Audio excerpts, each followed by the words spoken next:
gun 020. Hold it up, yes, it's a screaming on the Berengo. Ndagarara nondizipa pauro kuda kundidonetsa ngesauro havadi kuti ndiite kauro ndonamata kuna mtumwa pauro kozvizhinji zvandinoona kandakarara zvikwambo nemapere mukoma wangu tinasheke mutazi mupana wangu munhu atori palist varoi paparazzi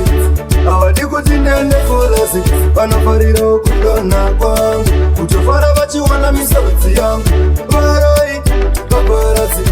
havadi kuti ndiende folazi vanofarirawo kudonha kwangu kutofara vachiwana misodzi yangu vanenge vachitotumira mamhepo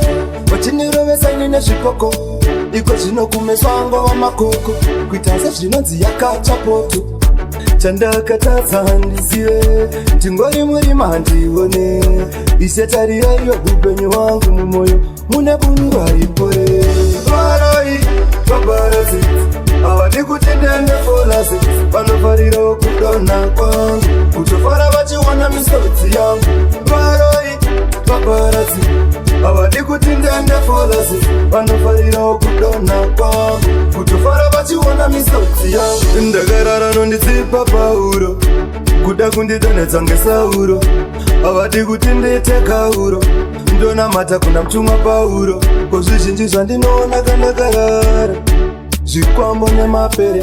mukoma wangu tinasheke mutazi mupana wangu munhu atori palist varoi paparazzi havadi kuti ndiende folazi vanofarirawo kudonha kwangu kutofara vachiwana misodzi yangu varoi paparazzi havadi kuti ndiende folazi vanofarirawo kudonha kwangu kutofara vachiwana misodzi yangu vanenge vachitotumira mamhepo vachindirovesaini nezvipoko iko zvino kumeswango vamakoko kuita sezvinonzi yakachapoto chandakatadza ndizive ndingori murima handione isetarirayo upenyu hwangu mumwoyo mune bundu haripore varoi paparazzi havadi kuti ndiende folazi vanofarirawo kudonha kwangu kutofara vachiwana misodzi yangu varoi paparazzi havadi kuti ndiende folazi vanofarirawo kudonha kwangu kutofara vachiwana misodzi yangu.